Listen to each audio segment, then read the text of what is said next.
Hello, everyone.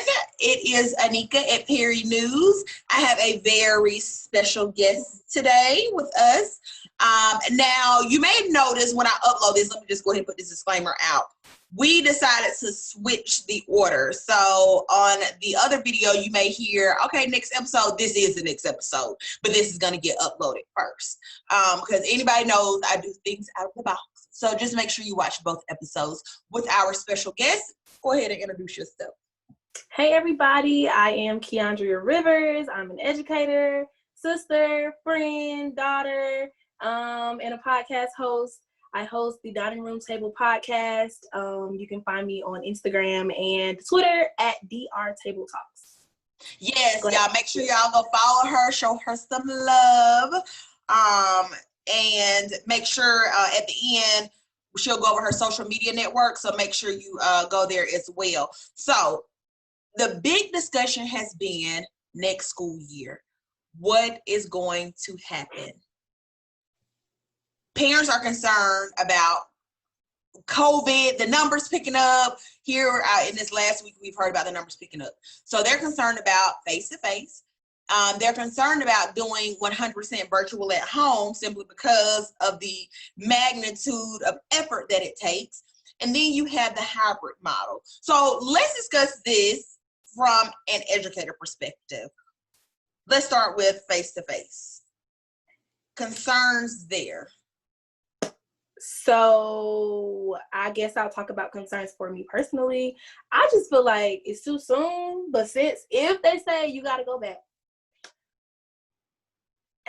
it's going to be a heavy load. It's going to be a heavy load, whether we do face-to-face, whether it's, like you said, virtual, full virtual, or hybrid. It's a heavy load, and it's going to look different because you're going to be starting from, kids got out in March.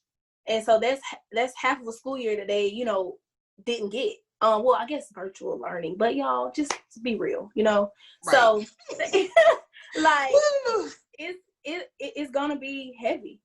And then too, I think if we go back face to face, you have to worry about the social distancing. So not only do you have to worry about your child or us from an educator standpoint, giving the child the necessary academics, but also we have to be worried from a health standpoint as well. And with these numbers going up, it does warrant some concern because at one point in time, the numbers slid down. And then now, dead in the middle of the summer, almost, right, the numbers are about to go back up.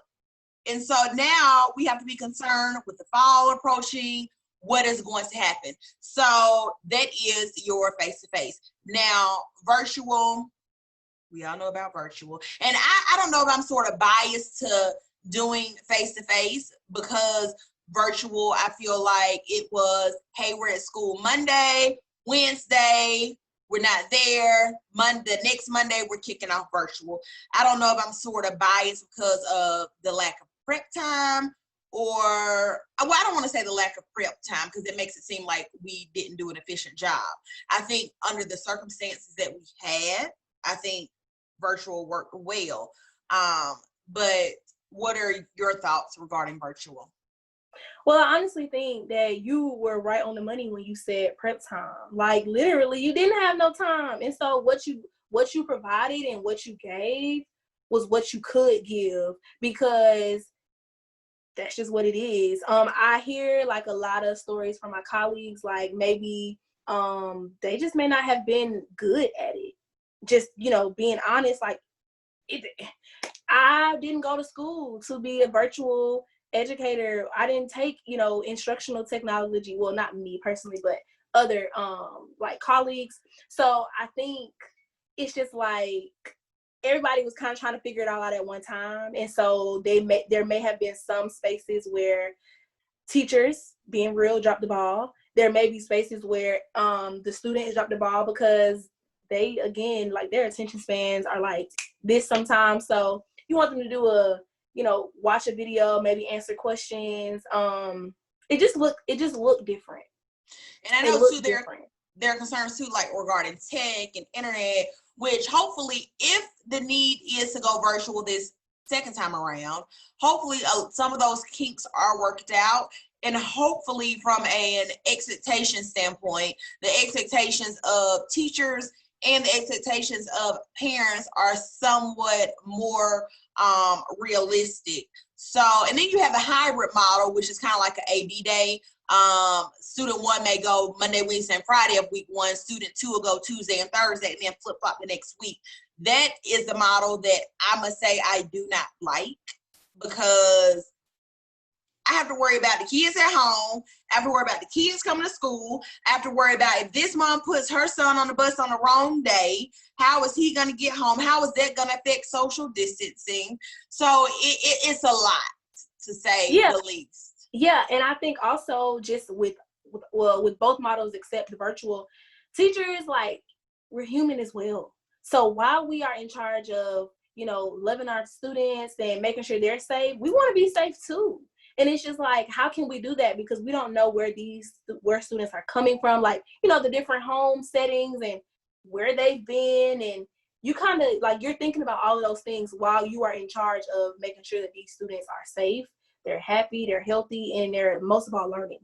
Right. And I think naturally as educators, we're concerned about where our students are coming from. But on the flip side, we have to be concerned when we go back home to our significant others and our families.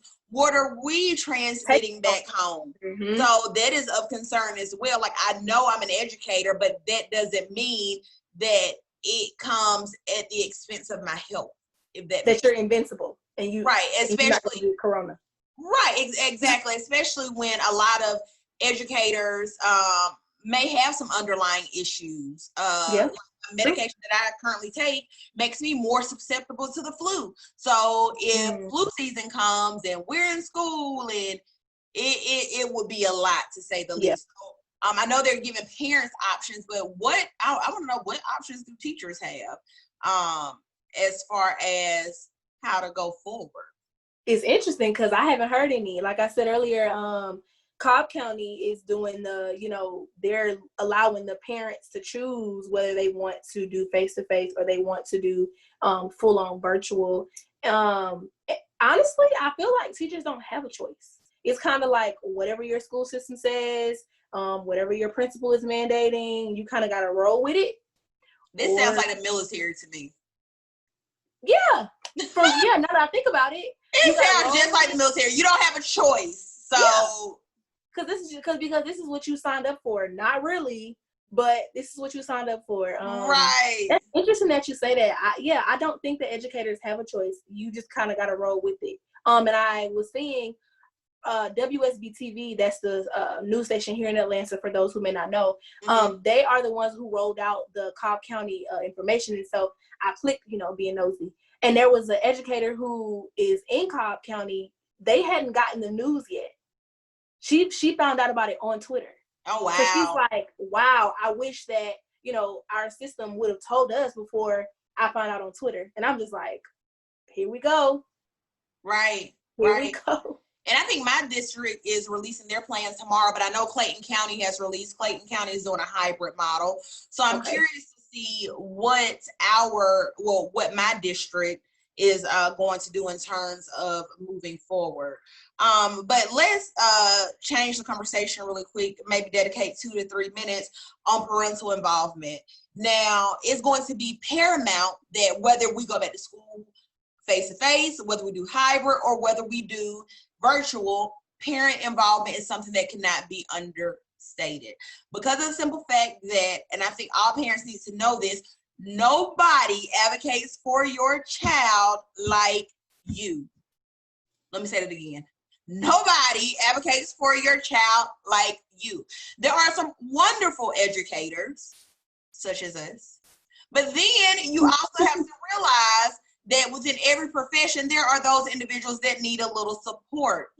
So with that being said, whether the educator is great, whether the educator is transitioning, needs a little support, whatever the case may be, when you set your child on the bus or drop them off at school to enter the classroom, you have to make sure that you're staying in contact. And one thing I've heard is large households.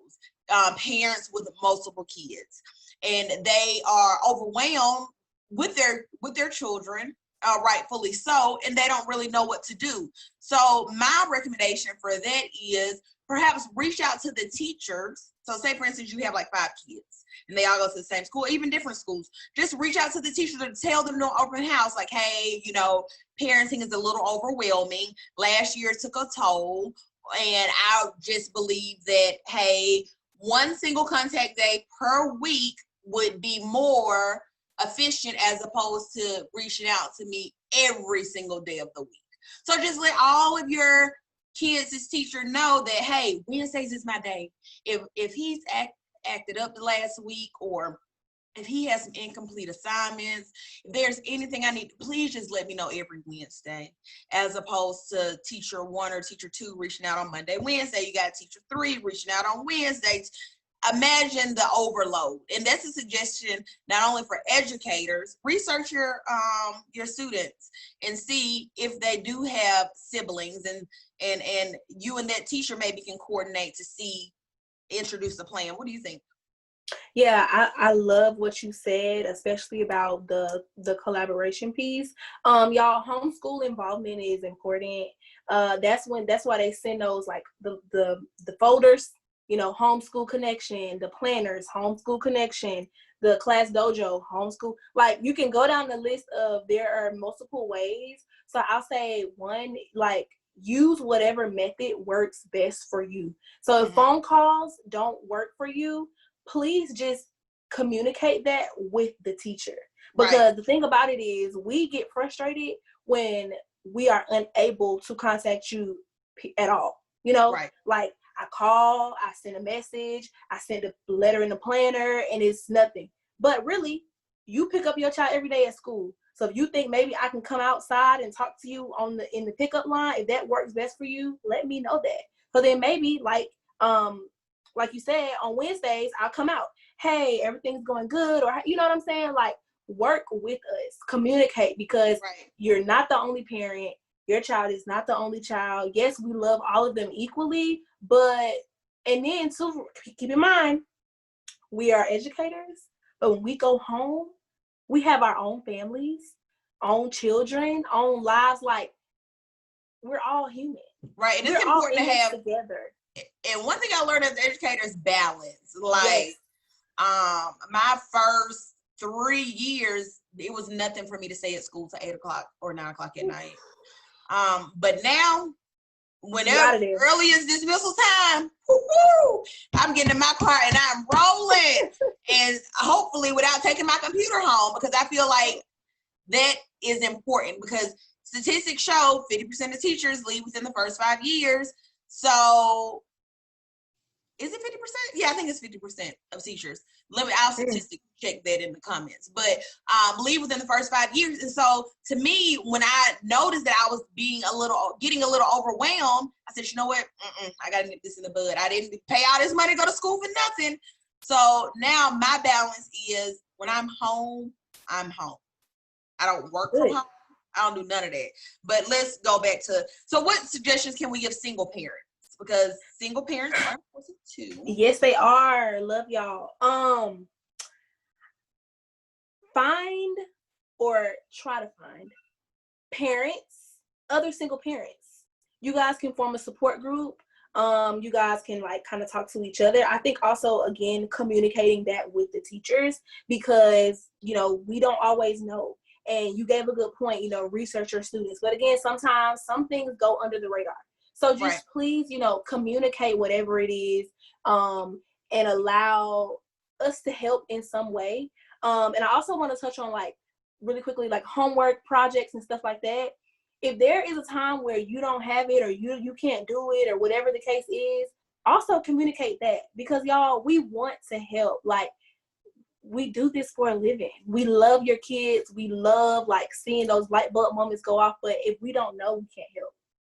So, but also form those support groups. Y'all work together, because we're going to work together to do whatever you need us to do, as long as you guys work together to do what we need you guys to do.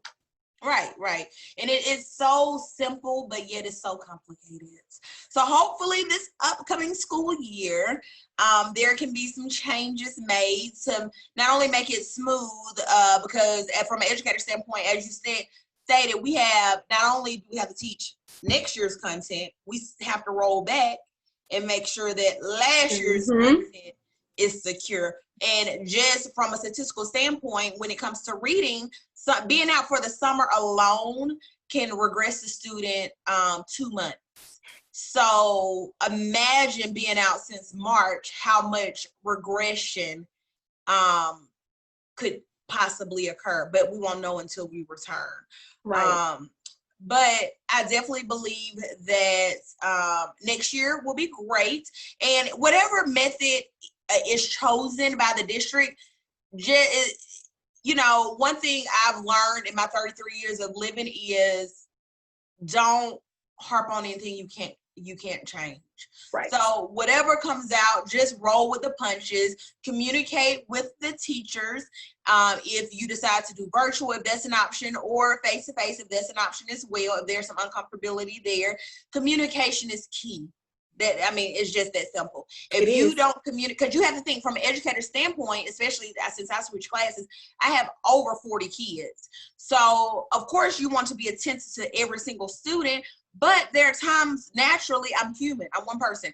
Things are going to slip under the cracks. So sometimes it's going to take you as a parent reaching out and saying, hey, I recognize he hasn't come home with some things in a while, or from an educator standpoint, hey, let me reach out to this parent because I recognize that his backpack has not been cleaned out.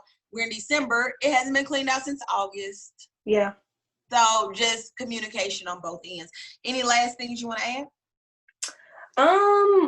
I really enjoyed this conversation. I hope that there is something that we said that could spark some interest, that could spark some conversation.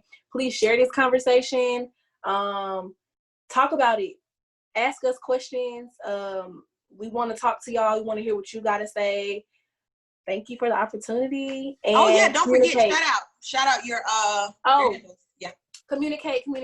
But also, please tune in to my podcast called the Dining Room Table Podcast, where we sit and we talk about taboos and stigmas in the Black community.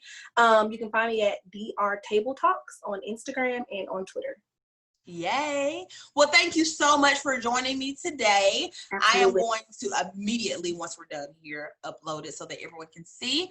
No editing, no nothing. It's going up raw because I just ain't got time to be editing. That's how my show is too, so no worries. Yeah, I don't have time to edit. So yeah, everybody knows this belongs to me. So that's it. But thank you so much for coming on the show today, and I look forward to seeing you in the future. Yes, ma'am. Okay, bye.